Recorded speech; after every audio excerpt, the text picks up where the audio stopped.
Students, welcome back to the channel. आज हम lecture number 6 पढ़ने वाले हैं।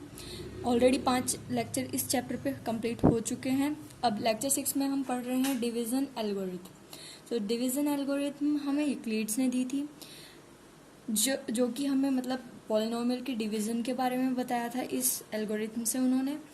जैसे रियल नंबर में हम नॉर्मली डिवाइड करते हैं 12 को, जैसे 4 से डिवाइड किया 3 टाइम्स गया 0 आ गया। ओके, रियल नंबर है, रियल नंबर्स में हमने डिवाइड किया इसको। अब हमें जीरोस फाइंड आउट करने थे। अब जीरोस फाइंड आउट करने थे, हमने क्वाड्रेटिक पॉलिनोमियल तक कर लिया था। स्प्लिटिंग द मिडल टर्म का यूज करके हमने क्वाड्रेटिक पॉलिनोमियल के जीरोस फाइंड आउट कर लिए थे, क्योंकि वहां पे हमें सिर्फ 2 जीरोस फाइंड करने थे। अब हमारे पास आता है कि अगर हमारे पास क्यूबिक फंक्शन है, क्यूबिक मतलब जिसमें डिग्री 3 होती है। हमारे पास क्यूबिक फंक्शन है कोई, ठीक है, या फिर हमारे पास किसी वेरिएबल की पावर 4 है, 5 है, तो हम उसके जीरोस, नंबर ऑफ जीरोस कैसे फाइंड आउट करें। ये क्वेश्चन था। अब इसी के हिसाब से इन्होंने डिवीजन एल्गोरिथम दी। सबसे पहले हम देख लेते हैं कि जैसे क्यूबिक फंक्शन में हमारे पास हमें पता है कि इसकी 3 जीरोस तो होंगी, एटमोस्ट इसकी 3 जीरोस होंगी। हमें 2 फाइंड करना आता है। अब हमें कह दिया इन्होंने कि सारी जीरोस फाइंड आउट करके बताओ, ठीक है। इन्होंने हमें अगर कोई एक जीरो हमें पता होगी, तो हम कैसे फाइंड आउट करेंगे वो मैं पहले आपको बताती हूँ, ठीक है। फिर उसके बाद हम यूक्लिड की जो एल्गोरिथम है, डिवीजन एल्गोरिथम, उसके ऊपर आते हैं। हम डिवाइड कैसे करते हैं पॉलिनोमियल में। तो हमें कहा कि x³ minus 4x² plus 2x minus 3 को डिवाइड करो x+2 से। x+2 से इसको डिवाइड करना है हमें। नॉर्मल तरीके से हम जैसे डिवाइड का सिंबल बनाकर हम जैसे लिखते हैं वैसे लिखेंगे। x³ minus 4x² plus 2x minus 3 को हम डिवाइड कर रहे हैं x+2 से। x+2 से हम इसको डिवाइड कैसे करेंगे। यहाँ पर क्या है, अबाउट डिग्री, टर्मिनोलॉजी डिग्री है इस चैप्टर में, जो 3, 2, 1, इसकी भी 1 है, इसकी 3 है। हमें डिग्रीज के हिसाब से ही इस क्वेश्चन को सॉल्व करना पड़ेगा। मैंने ये एग्जांपल लिया है एक तुम्हें समझाने के लिए कि हम कैसे इसमें डिवाइड करते हैं।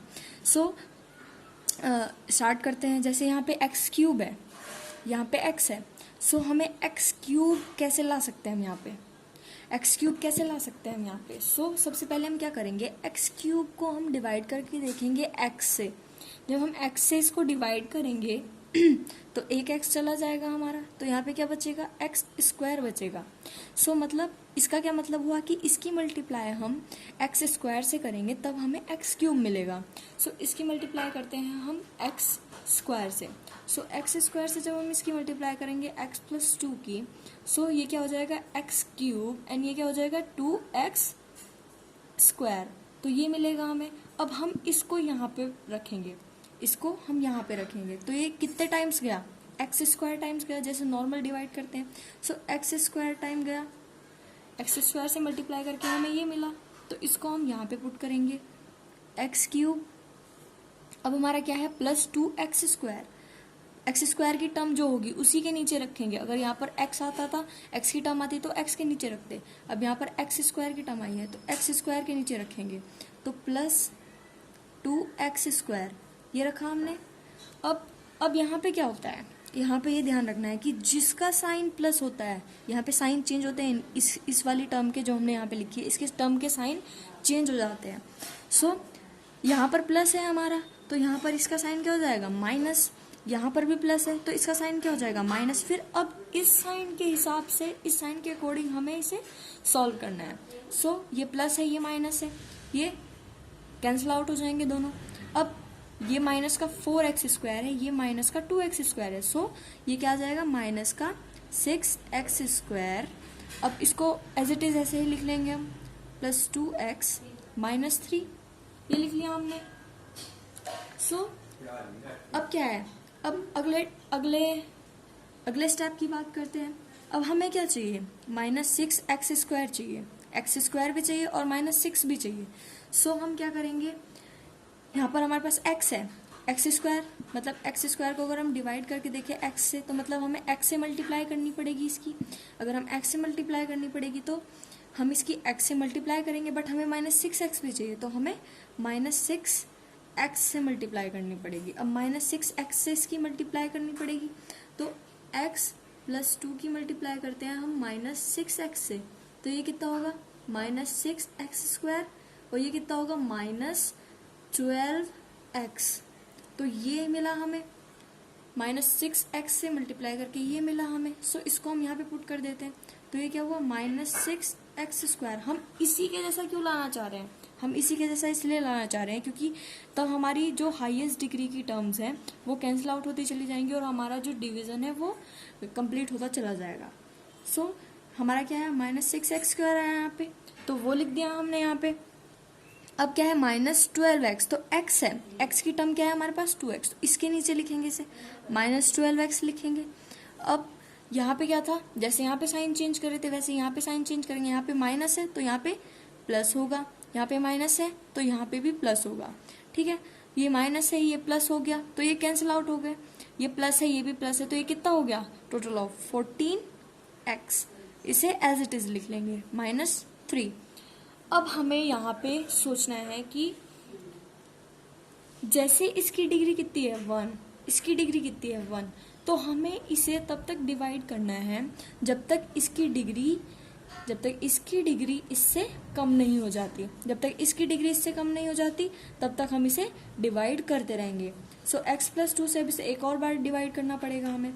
सो हमें x चाहिए, x तो हमारे पास ऑलरेडी है, पर हमें क्या चाहिए 14, तो हम इससे किसकी मल्टीप्लाई करेंगे 14 की मल्टी करेंगे, और प्लस का 14 चाहिए हमें।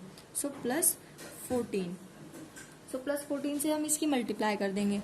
सो 14x, तो 14 की मल्टीप्लाई जब हम इससे करेंगे तो कितना आएगा 28, 14 × 2 = 28 होता है। अब यहाँ पे साइन चेंज होंगे, ये प्लस है ये माइनस हो जाएगा, ये प्लस है ये भी माइनस हो जाएगा, तो ये कैंसिल आउट हो जाएंगे, प्लस माइनस के हैं। अब इसको प्लस करके कितना है -31। अब हम देख सकते हैं कि इसके साथ कोई हमारा वेरिएबल नहीं है, -31 ऑलरेडी हमारे पास ये आया है जो, तो इसके पास हम देख सकते हैं कोई वेरिएबल नहीं है। यहाँ पे वेरिएबल की टर्म है, जो डिग्री है 1 है, यहाँ पे वेरिएबल की डिग्री क्या है 0, तो मतलब हमारा जो है कंप्लीट हमारा डिवीजन हो गया। तो इस तरीके से हम डिवीजन कंप्लीट करते हैं अपना। अब हम बात करते हैं डिवीजन एल्गोरिथम की। अब डिवीजन एल्गोरिथम होता क्या है, अब हम जैसे नॉर्मल डिवाइड करते थे, तो हम क्या कहते थे, ये हमारा डिविडेंट होता है, ये हमारा डिवाइजर होता है, ये हमारा क्वोशिएंट होता है, और ये हमारा जो नीचे बचता है वो हमारा रिमाइंडर होता है। तो ये थ्योरम थी हमारे पास वहाँ पे। तो यहाँ पे भी इसी से रिलेटेड हमारे पास एक थ्योरम है, ठीक है, जो जिसको हम डिवाइड कर रहे होते हैं, जो हमारा डिविडेंट होता है यहाँ पे, डिविडेंट होता है यहाँ पे, वो हमारा जिसको हम डिवाइड कर रहे हैं px बोलते हैं उसे, px बोलते हैं हम उसे यहाँ पे, ठीक है। नाउ ये हमारा डिविडेंट हो गया। अब जो हमारा डिवाइजर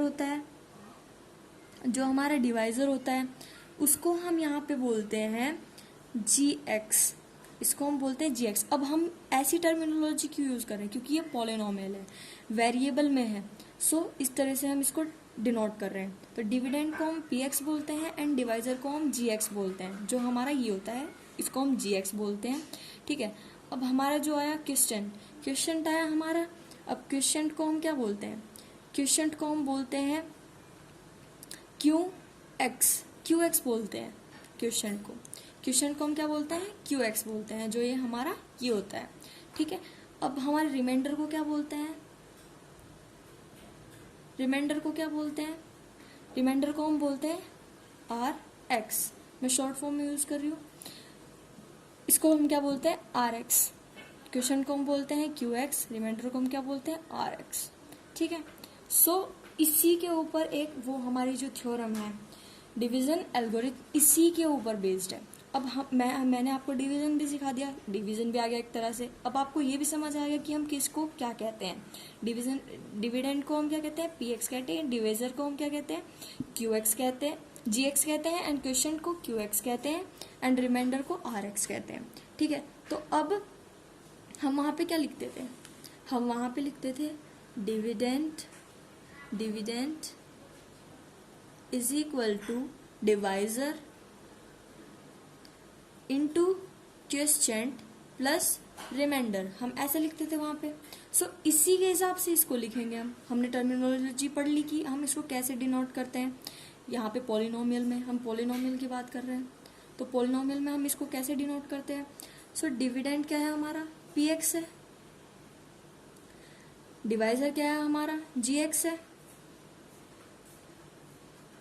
इनटू क्वोशिएंट क्या है हमारा, क्यू एक्स से डिनोट कर रहे हैं हम उसे, प्लस रिमाइंडर क्या है हमारा, आर एक्स से डिनोट कर रहे हैं हम इसको।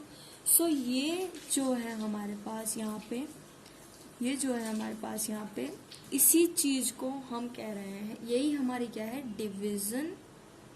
Division algorithm. इसी को हम डिवीजन एल्गोरिथम कह रहे हैं। ये हमें एक डिवीजन एल्गोरिथम दे दी, जैसे हम वहाँ पे डिवाइड करके रियल नंबर्स में डिवाइड करके चेकआउट करते थे इससे कि हमारा क्वेश्चन सही है या नहीं है, वैसे ही हम यहाँ पे इसके हिसाब से भी चेकआउट कर सकते हैं। ठीक है, तो इससे आपको क्या हुआ, इस लेक्चर में आपको क्या सीखने को मिला, डिवाइड करना भी सीख लिया आपने, और साथ साथ में आपको डिवीजन, जो हमारी डिवीजन एल्गोरिथम है उसके बारे में भी पता चल गया।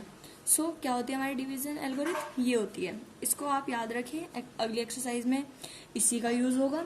सो इस वाली वीडियो में इतना ही। होप आपको समझ आया होगा।